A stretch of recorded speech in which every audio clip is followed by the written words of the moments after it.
You're listening to the No Labels, No Limits podcast with best-selling author Sarah Box, where you get the inside scoop on the steps action takers and decision makers take to align their purpose to their principles and achieve their goals in business and life. We focus on the mantra, no labels, no limits, no excuses. And now, without further ado, please welcome your commanding coach with plenty of chutzpah and heart, Sarah Box. Hey there, everybody. Sarah Box, your host of the No Labels, No Limits podcast, a podcast all about shedding our limiting labels and beliefs. I'm going to share a quote with you. Listen to this. There's hope. When you surrender to the struggle at hand, you can learn many lessons. And in fact, that is something today's podcast guest knows all too well. Now, for some time ago, it's been 3 years ago, and for longtime listeners, you may remember my first interview with Therese Skelly. Now, Therese was on in 2019, which is a shocker to me because it feels like it hasn't been that long. And if you don't remember the interview, go back. It's episode 95. I think when this one comes out, Therese will probably be at about 265. Oh, my gosh. Yeah. Wow. It's been a little minute. But for those of you who don't know Therese or want to be refreshed about Therese, let me just give you some of her background and her bio. She is an MA, Master's of Arts. She's the author of the best-selling book, Love-Based Mission, How to Create a Business That Serves Your Soul. She had me at that title. She also hosts the highly inspirational Fiercely Brilliant podcast and is an in-demand guest on podcasts, live events, and summits. You'll understand why when Therese comes on, because she's just vivacious and has so much great information to share. As a business intuitive, though, Therese guides high-achieving, mission-driven women who are ready to live and work in alignment and are no longer willing to hustle and burn themselves out. And isn't that a timely topic? So through all this, Therese blends her 25 years of psychotherapist background with business coaching, marketing, sales training, plus her signature kick-ass mama bear wisdom and love, which I love that. And she's a native of sunny Arizona, and she says she has the sun damage to prove it. Oh, on the arms. I'm looking, I'm thinking, I don't see it. Oh, yeah. I got my own. We should hang out. Nevada has some sun, not as much. There we go, right. Anyway, she's a proud mom to two amazing young men, a crazy cattle dog. I just got surrounded by crazy cattle dogs on my walk today. It was something. And she's currently reading, or has just finished reading, Life on a Knife's Edge, a brain surgeon's reflections of life, loss, and survival. So that's pretty varied realm of all the stuff you're taking in, Therese, and putting out. So one more fun fact, though, for our listeners, you're putting Therese in this, oh yeah, she's got it all together. She's a psychotherapist, does all this stuff. Well, she used to be a prison guard, preached at her church, and she loves riding on the back of her boyfriend's bicycle. Motorcycle. I knew motorcycle, baby. That's right. Yeah. No, I had a vision of it. I'm thinking, it's pretty hot. Yeah. By motorcycle goes a little faster. Anyway, Therese, let's start with one thing. You said to me that 2021 kicked your ass and that you experienced tons of lessons around surrendering, unpacking your identity, and how to keep going through it all. Can you share one or two of those? Oh, Sarah. Well, let me set the context so y'all understand what kicking ass means. And first of all, thanks for inviting me back. I remember we had such a wonderful connection and show. So I'm honored to be here as an alumni for round 2. So thank you. All right. So we start December 30th, 2020. My beloved dog got killed. She got out, got hit by a car. She was only 3. Shattered me. 5 days later, my son comes home with COVID. So 2 days after that, I have COVID. And I got a very bad case, such that I had to be on steroids, nebulized steroids. Took me 8 months to be able to even start exercise. I was really it was very, really rough. And strangely, what happened is my son had, and we think it's COVID related. It could have been smoking too much pot, but we think it's COVID related. He had COVID. And then about a month and a half later, Sarah, he went into a full blown mental illness episode. Started out with some bipolar stuff. And that was kind of cute. He wasn't sleeping. He was funny. Then it turned into delusional psychosis, scary paranoia. And so it literally was 6 months, and I'm the only parent, right? So he fell in the crack between, he's not yet a danger to himself or others, but he's not safe here. And like, there was no place to put him. So there would be moments I literally would lock myself in my room with my dog because he was so crazy, out of control. And then, God intervened and he had some seizures, and that ended up facilitating a hospitalization for him. And it was like, you need some help, because he was refusing all the help. He's an adult, right? So he then was committed for a week, and then he went to a 1 month outpatient treatment program for, emotional issues and substance abuse. And I have to tell you, I couldn't work a lot, when you're literally. Were you still suffering from COVID at that long-term effects? Yeah. My doctor is like, no wonder you can't heal. If you look at lungs, it was in my lungs. Lungs are related to grief, right? And I had so much, A, the grief of my dog, and then B, like my beloved son. I'm like, oh my God, he might be schizophrenic. Turns out he wasn't, but there were people that was like, oh yeah, a lot of psychiatrists have said, oh yeah, there was with COVID, there were people that had never had psychiatric issues, but then boom, suddenly are mentally ill. And so we don't know what caused the severity of it, but went on for 6 months. So finally, scary for both of you. I was horrifying. It was horrifying. I mean, and he's so precious, and he was so crazy. I was a therapist. I know how to do, but I was like, literally he was convinced he had leukemia. He was convinced he had broken his legs, and I'm like, nothing's wrong with you. He was, then he got kind of paranoid. Then that's when I got scared. Then I was working for the FBI, and then he got into a really scary place, and then it escalated. And I'm like, oh shit, I got to get him committed. It was the worst thing I've ever had to deal with. And I dealt with a lot. So it was that for 6 months. So I still have COVID, kid's a little sick. And then he gets stabilized. He moves out. Sarah, he moves out a week later. The dog I have now lunged at somebody such that my finger broke, just split from the bone. And I had to have surgery. I have a screw in my finger, and I had 7 months of physical therapy. So around about now, September, when it happened, you're not laughing at this point saying, okay, God, what are you doing? I was like, there might have been some swearing.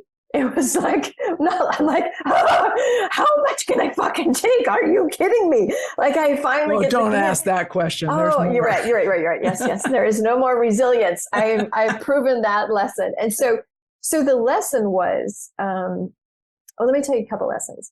Okay, please. In the middle of when the worst part with Danny was, and I'm getting really real here, I understand the role of stress. I understand that chronic, unrelenting, unmitigating stress is what causes disease.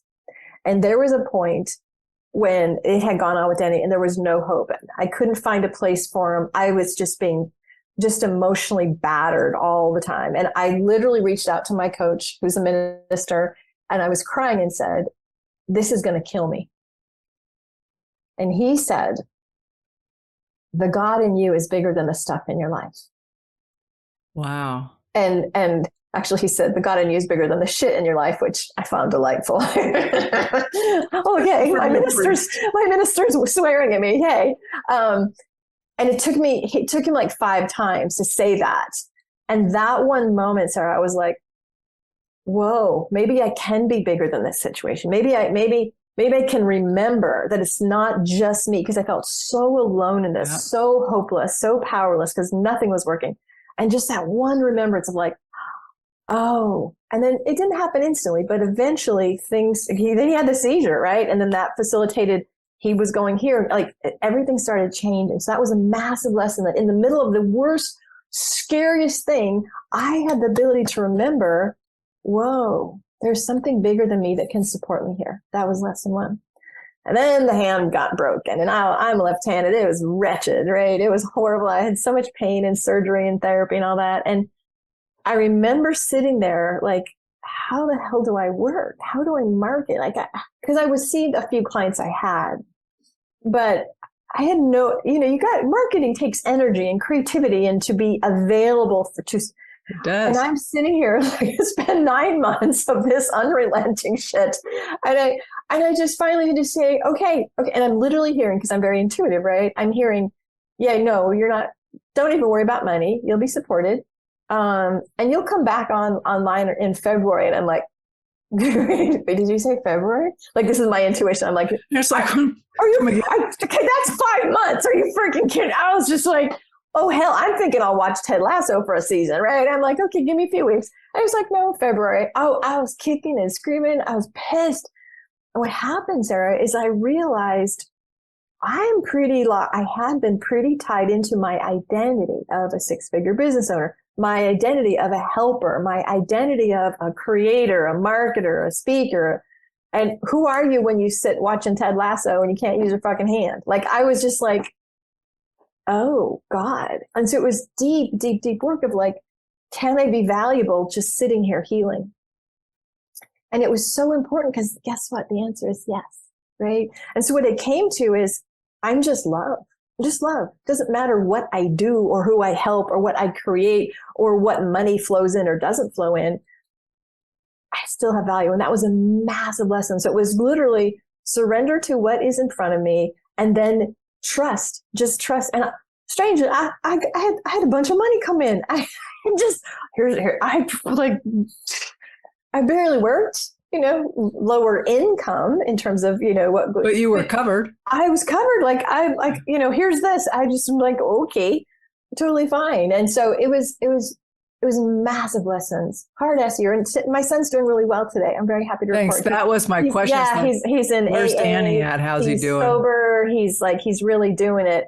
And there was a toll on all of us, right? The whole family was very stressed around that. But that was my year.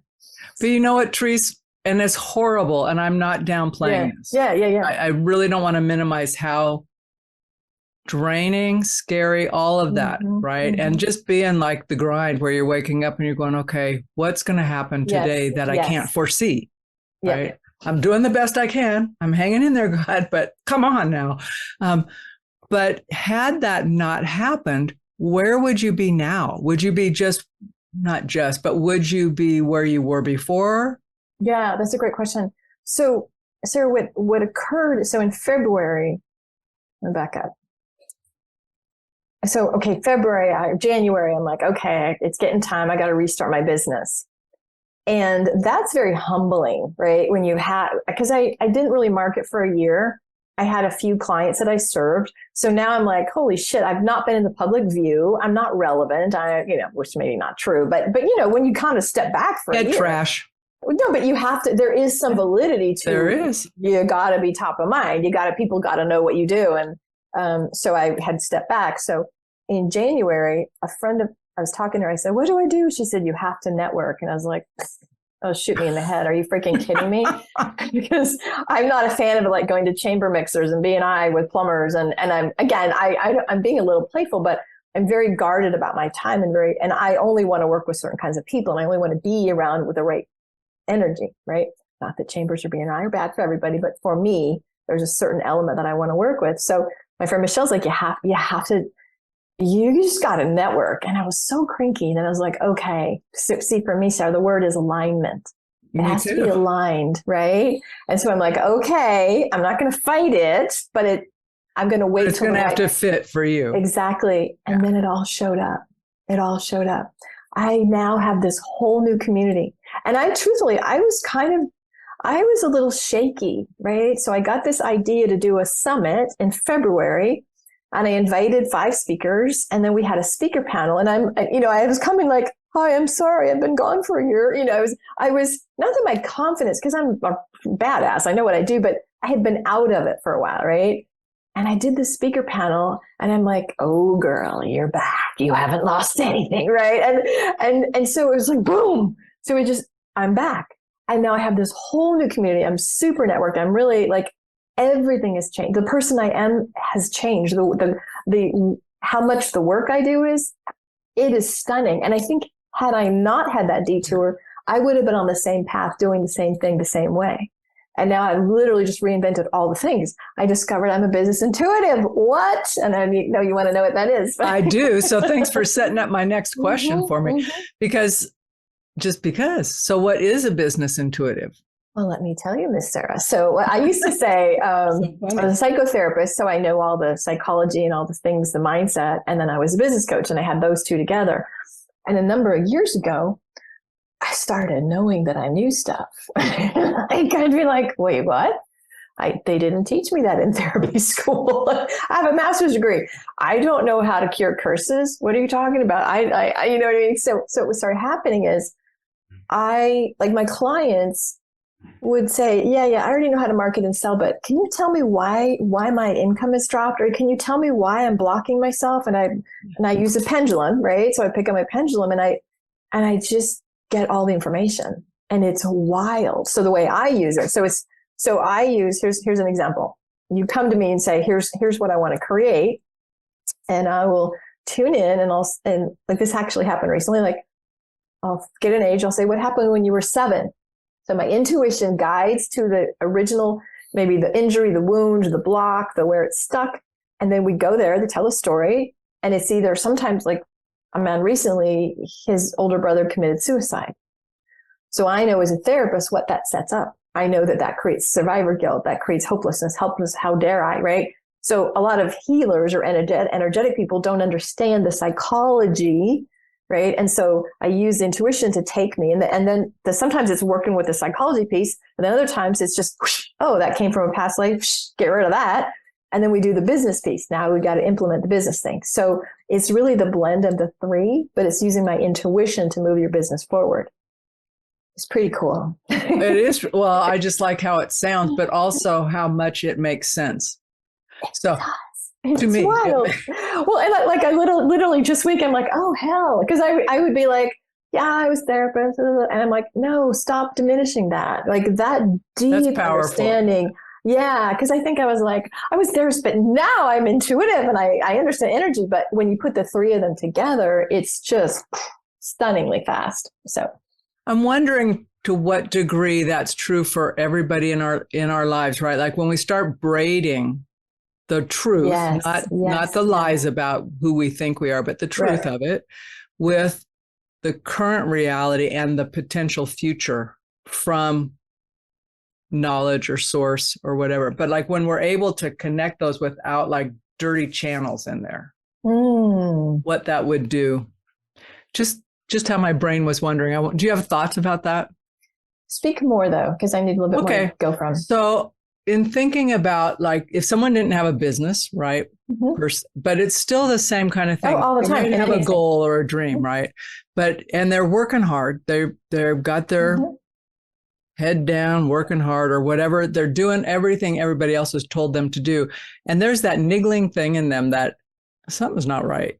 Yeah. And it's not that they're doing anything wrong. Right. They're just not getting their results. Right. So I just wonder, like when you came and you were saying, I don't diminish myself, saying, oh, I used to be that, but I'm this, but you're really taking the brilliance of that and marrying it with this, how much more exponential your impact is. 100%. So do you find that with your clients as well? Yeah. So there is the literally forgetting the parts of ourselves. Like I'll give you an example. She was a brand new life coach. And because she was newer in the industry, she was only charging like a pittance. She was just diminishing her value because like, well, I'm new. And I was saying, let's look at your history. Oh, wait, you were a fundraiser? You were a political fundraiser in Chicago when you raised millions for Obama and Rahm Emanuel? What? What, sister? I'm sorry. That shows a lot of credibility. That shows a lot of something. That alone, you can literally transfer over and say, wow, I have the ability to make a lot of stuff happen. Why am I charging $50 an hour with a life coach? So that's one, is like we forget our previous history. Other things, Sarah, it's so stunning what people are blocked with. Like the man that he's having some failure in his life. He came to me because I have these goals and no matter what I do, I keep failing and failing. Like, and he's smart as hell and he's studying for the things and he's just can't, he's failing. And I just go, what happened when you were 7? He's like, well, my brother killed himself. Okay. so then I can peel that off and I can help give context, right? Some people I've had people that are not getting results that they want. And I'll say, because again, my intuition, I'll say, what was your birth story? And I'll say, oh, I wasn't wanted. Hello. Or, oh, they wanted a boy. And I'm like, well, then you were wrong from the minute you came out. Really hard to sell yourself when who you are is fundamentally flawed, right? But people don't have that understanding. I find the energetic piece of it. And that's just this life. There's also the past life. There's the, if your family were Holocaust survivors, or had there's all kinds of things that it gets passed down. It does. It's called epigenetics, right? It literally is.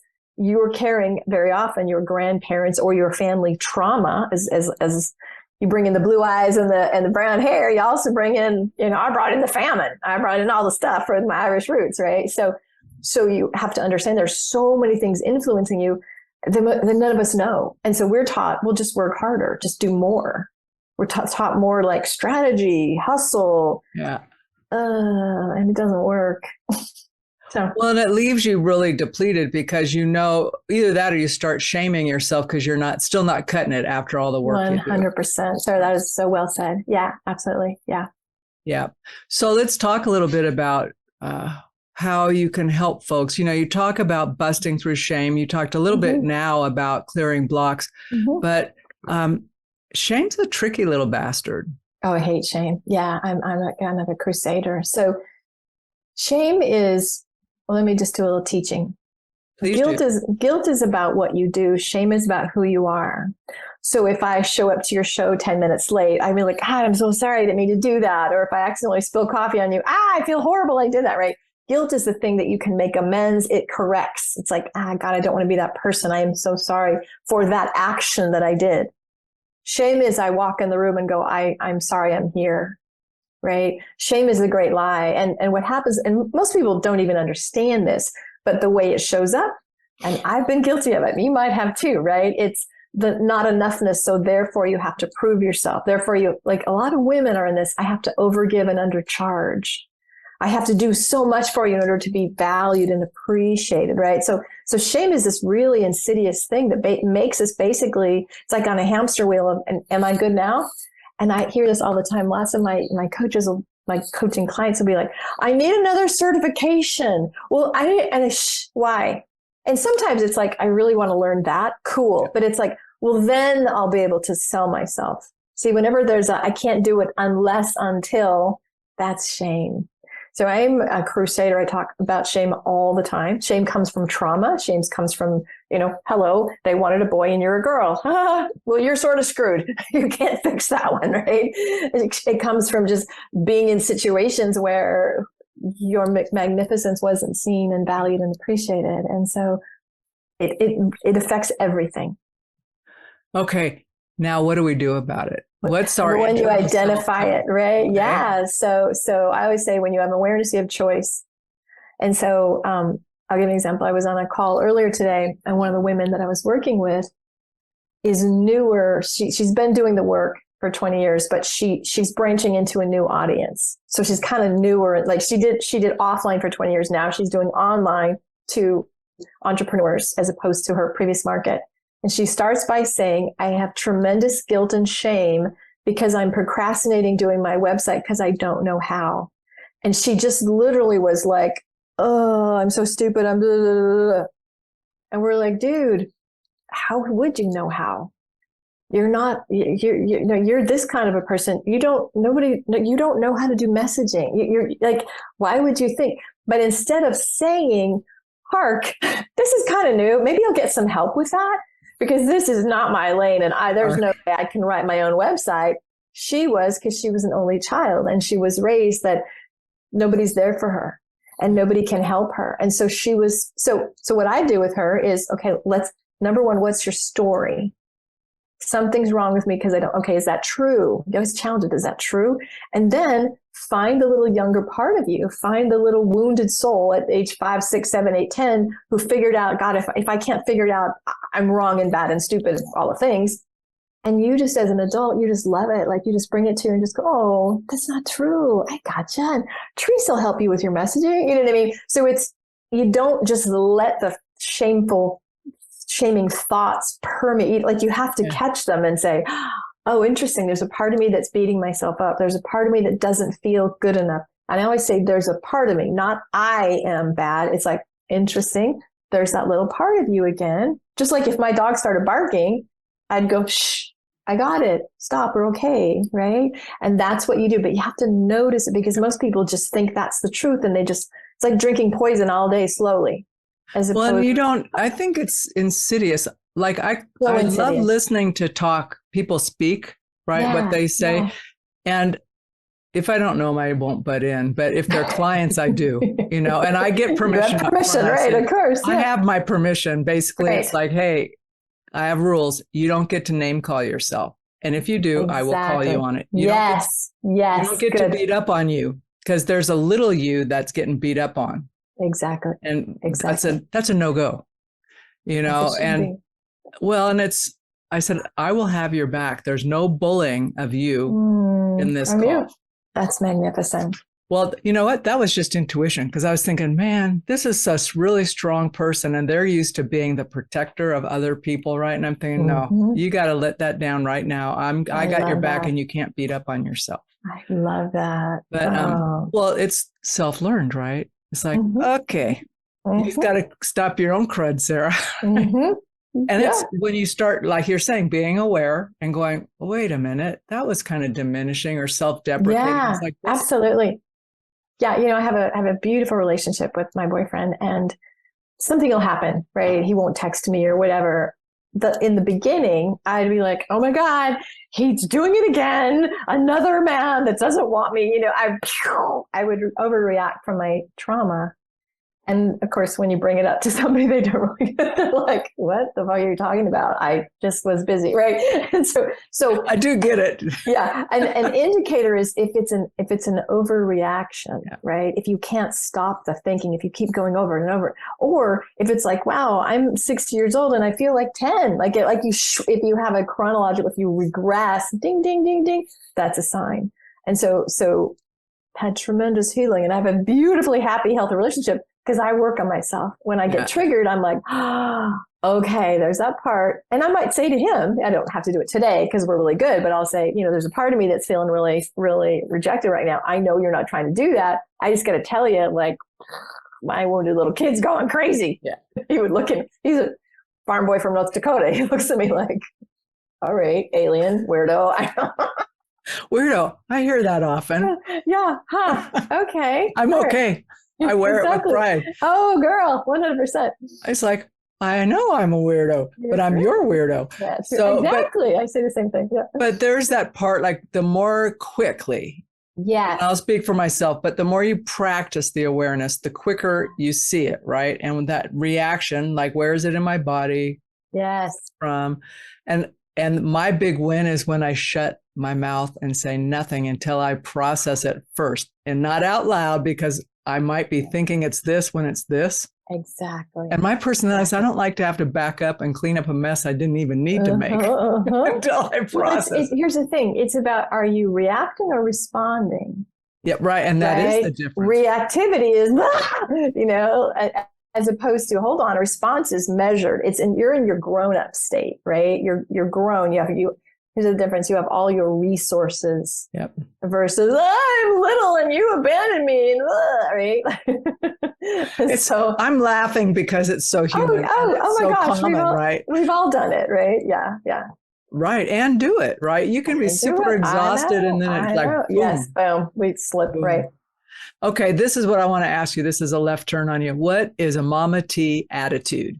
Oh my gosh. So, about, I don't know, 8 years ago, I had a mastermind group, and I had somebody in their 20s and I had somebody in their 30s. Now, generally I work with 40s and 50s and 60s women, right? So I had these 2 young girls, and they were like, oh, you're like Mama T. And I'm such a mama. I had my children later in life, and I mom the shit out of everything and everybody. Like, if you're with me, I'm like, Sarah, have you had enough water? You need some more water. I'm kind of that, like, I just love to mom, not in a naggy, gross way, but like fierce mama bear, just fierce mama bear. Like, a client of mine just today was doubting himself. And I'm just like, stop it. You're fine. You're strong. You gotta, like, I won't let you, like kind of what you did with your client. Like, I'm not going to let you beat yourself up, settle for less. Like, no, boom, we're going to do it. And I fight and I champion for you and I'm fierce for you. So that's a Mama T moment. Okay. Then I'm a Mama S. T. You are Mama S, baby. That's right. Because you know what? When you look at someone, we all do this, but someone can see you when they look at your eyes, you know, and see you. I actually see people shine. Like 100%. Even when they're in their crummiest mood or they're feeling Yes. down, it's like I'm thinking, oh my God, you're radiating. You're beautiful. And what a gift that is. Think of the gift, because most of us are like, I feel so stupid being vulnerable. Like the client I just talked about was like, I'm so embarrassed to be this vulnerable in front of you. To which I said, I love you right here. Like, you are fine. And so the gift that you give and I give, that witness that like, no matter what you say or do, you're still fine. Like, we don't get that in most places in our lives. Right. So, no, but that's kind of my mission. I want more people to get it. I'm with you. Sign me up. We'll do it. We're on the train. We are on the train, Mama T train. I like it. Let's talk to me about your book after you get a sip there. Okay. I love the title. Yep. So love-based. Now, when you move your book, I can't read it. Sorry. Okay, No, you read it because now I'm reading it. Okay. Love-based mission, how to create a business that serves your soul. So what do you want to know? I want to know 2 questions first. What inspired you to write it, and how did you come up with the title? Then I'm going to talk about the guts of the book. Okay.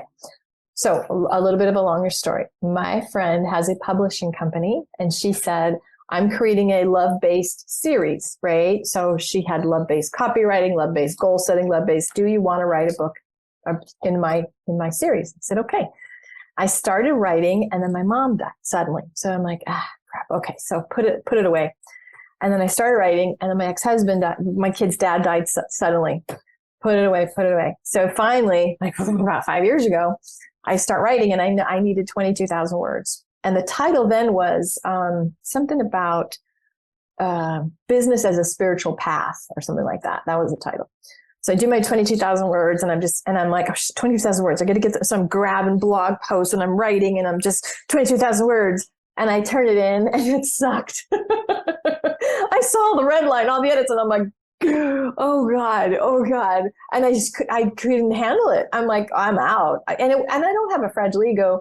Part of it was they should have said it's kind of normal to get a lot of red lines, but it was so pieceworked. It was so, they couldn't even, there was no through line. Saved it. Yeah, there was no through line. Because again, and big lesson, I was focused on the I have to get 22,000. So then my friend Michelle says, look, I'm giving you more chance. You want to write the book? And if you write a book about transformation, it's going to have to transform you. So be prepared. So I go to one of my best friends her name is Elizabeth Phelps. She's a brilliant like coach. And she pulled out the thesis for me. She literally we spent 2 hours, and she did the editing. The outline, the thesis of it. And so the thesis is, how to create a business serves your soul. The thesis is, as women, it's not specific for women, but it's really written for women, right? We're more comfortable playing small. So it's like, here's the paradox, right? Like, I know you and I, like, whoa, we have these beautiful missions from God or whatever. We're like, whoa. And then we're like, but who am I to do that? And so it talks a lot about codependency. It talks a lot about shame. It talks a lot about what interferes and why women play small, and then how to break through that. Because to me, my business is my ministry, right? This is why I'm here. This is my soul's mission through the vehicle of this business. And so this book helps you identify, like, wow, am I taking more care of others than I am of me? Am I too afraid to sell myself and proclaim the greatness that I can be because of old patterning? Well, you got me there. No, that was good. Because I think about, as you're talking about that, I don't have a question prepared for you because I'm actually thinking about what you just said. I'm in the moment with you, Therese. That's good. That's what I figured. Mm-hmm. But I just think back to many times in my life, like where because of wanting not to be so big that you overtake somebody else, that I've stepped back and been number two, right? Which is great because I end up leading from behind. Right. But I had a woman say to me, and it was in the most weird context, like it was a retreat, but it was around Aikido and a warrior spirit, right? So we had to do this, you couldn't talk. So it was this game. You had to, and we were given instructions, but you had to choose sides and you had to make decisions and you had to pick who the leader of your team was going to be. And you could not talk when you were doing this, right? Wow. People had to move around. And anyway, it was powerful. So anyway, I get picked as the leader and I'm thinking, oh, that was a mistake. Because there's like 30 people on each team. But anyway, at the end, we're debriefing this. And this gal, I wished I could remember her name because she actually, this is many years but it stuck with you, right? Yeah. And she goes, Sarah, she said, don't ever be afraid of stepping into your power. Yeah. Just step in. And she goes, people will always follow you. And that was the most profound thing because you had to line up behind the person you wanted to follow. So there's no talking. So it's on our side. I think they gave us color names for the sides or something. Right. But it was between myself and another guy. And I'm thinking, this isn't a one leader thing. So it was, it's like, we're going to do it together. Right. So I could feel what needed to happen, but he was able to think tactically about the consequence of the action. And it was so fun. I'm thinking, I like co-leading, but the message for me was don't be afraid to be out front. Right. Because you got some conditioning about, you can't outshine, see? And if I was working with you, I'd go, whose was that? Where'd that come from? Boom, boom, boom. Like that's the stuff. But you got, and a lot of women have that, No, I know where it came from. We're probably the same ages around, we're over 35 or 45. Girl, I'm in my 60s. Me too, darling. And so I'm proud of it. We were raised with June Cleaver. We were raised, we didn't get Oprah until we were, till 20 years ago. So we were raised women deferring. We were raised like, I actually 10 years ago, I was on a board and I got into the executive director started just being a bitch to me. It's just, and I was like, oh my God, he doesn't like me. And what it was is he actually literally said, you haven't earned your right to talk. You unearned it? No, I hadn't earned it. Oh, you hadn't earned it. I'm thinking, how do you unearn it? No, I hadn't earned my right to talk. And I'm like, wow, do you patriarch much? Really? Are you kidding me? And I was so shocked. And that was the time when I'm like, oh my God, everybody has to like me. And now I've learned like, no, leaders lead and they take the hits and they take the hate. And it doesn't matter if people like you. You just have to lead, right? That was a big lesson for me though about, wow, I'm just trying to help. But apparently some man didn't think I could do that because I hadn't earned my right. So, oh my God, you better sit down and pipe exactly. down. Yeah, just wait. But that's in the space. And that wasn't that long ago, right? No, so it's not. No wonder women are struggling with like, I have ideas and they're freaking brilliant. Better listen to me. And I'm going to charge them a lot, right? Well, I had a couple of bosses. Actually, I had 3 back to back before I hit 25 that were all men, super. I mean, like they kept giving me stuff and I'm thinking, and they'd say, no, you can do this. I'm going, all right. Wow, what a blessing. It was. And the one guy, this whole agency or shipping area went on strike. Well, I'm management. I don't go on strike. I'm not management, but I'm on that side. I'm on the back office side. And he goes, so how do you feel about learning to drive a forklift? Right? We're taking things off from 3 stories up. And I'm maybe 25 years old, Therese. I'm thinking, I don't feel that great about it at all. Because once you get the stuff down, then you have to load it and stuff. I'm going, I don't know. I'm watching this. He goes, oh, it's so easy. He goes, come on in. I'll show you how to do it. So he shows me how to do it. I do this. Well, his boss, his regional manager comes in and he goes, hey, Sarah, when did you start riding the forklift? I says, Phil taught me how to do it. He said that you guys had to do that when this similar thing happened back in Arizona. And this guy looks at Phil and he goes, did you tell her that? And he goes, I did. And he said, Sarah, I'm sorry, but that's the biggest BS story. He goes, he never had to do that. I go, Phil, and he goes, if you didn't believe in me, you wouldn't believe in you. Boom. What a beautiful man and mentor. Oh my God. He was great. And nothing threw him. He just like going, nah, we're not buying that. But how nice of an example of leadership. Like he championed for you. That was a Mama T moment, right? He just championed for you. Oh, I still get chills when I think about him, and just because of what that message left. Yes, that you are capable. Has influenced people you are capable. that I work with. So anyway, Therese, where do we get this book? First of all, before that, what kinds of reaction are you getting from the book, from people who loved it? Yeah, people have loved it. In fact, one of my boyfriend's sisters read it, doesn't have a business. And she's like, it gave me more confidence in myself.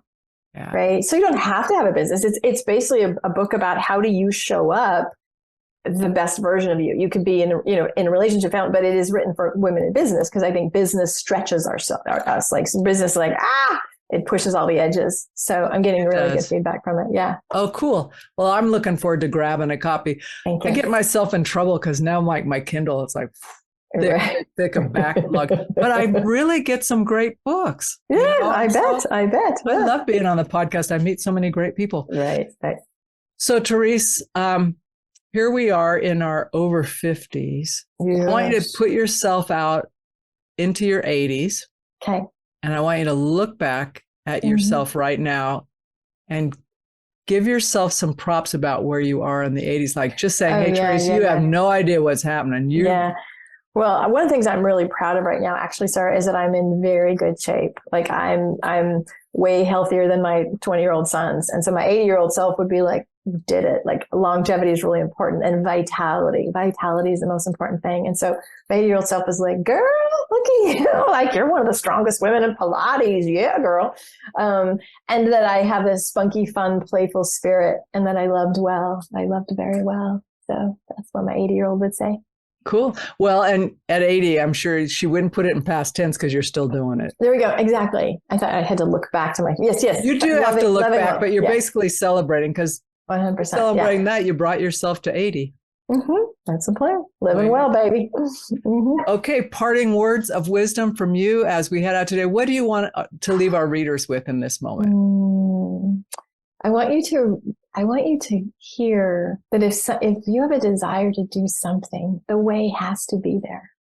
And I want you to trust even if it's just, I want to play the guitar, or I want to take a comedy class, or I want to find love again, or I want to start a bit, whatever it is, the desire, the root of the word is from the Father. Like it's from the God. It's like life wants you to live more fully. And so say yes to that. And you don't have to know the how. You just have to say, okay, I'm really scared, but okay, I'll say yes to that one thing.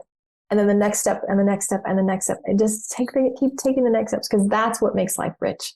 When you're following the guidance that is pulling you towards what your next steps are.